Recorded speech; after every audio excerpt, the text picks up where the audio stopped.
বিহারীপুর রঙ্গশ্রী নিবাসী আব্দুল বাদল ও ফারজানা বেগমের ছেলে মেঘের সাথে বরপাশা বরতলা নিবাসী জাবেদ গাজী ও মোমেনার মেয়ে তনুর সাথে 4 লাখ টাকা দেনমোহর ধার্য করিয়া বিবাহে রাজি থাকলে বলেন কবুল। বলো বাবা কবুল। বাবা কবুল বল। কবুল বলছিস না কেন? তাড়াতাড়ি কবুল বল। না,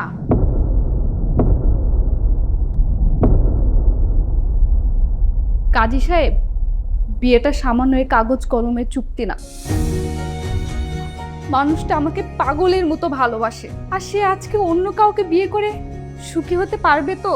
ও যতই বিয়ে করুক না কেন, যতই অন্য কোনো মেয়েকে নিয়ে সংসারই করুক না কেন, ওর মনটা আমার কাছেই পড়ে থাকবে। কাজী সাহেব, আপনি বিয়ে করুন। না মানে না।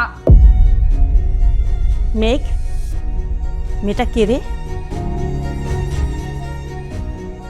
মা, তোমাকে বলেছিলাম না একটা মেয়ে আমার জীবন থেকে হারিয়ে গেছে? সেই মেয়েটাই ওর নাম ছায়া। তার মানে তুমি মেঘের ছায়া?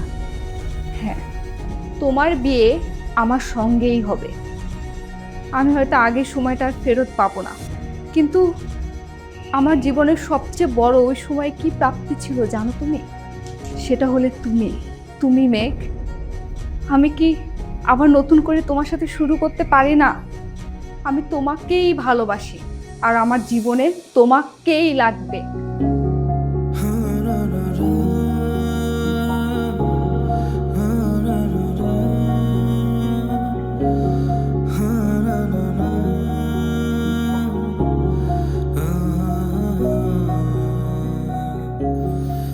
তোমার এই যেন ভালোবাসিয়াছি শতরূপে শতবার, জনমে জনমে যুগে যুগে অনিবে, চিরকাল মুগ্ধ হৃদয় গাঁথিয়াছে গীতহার।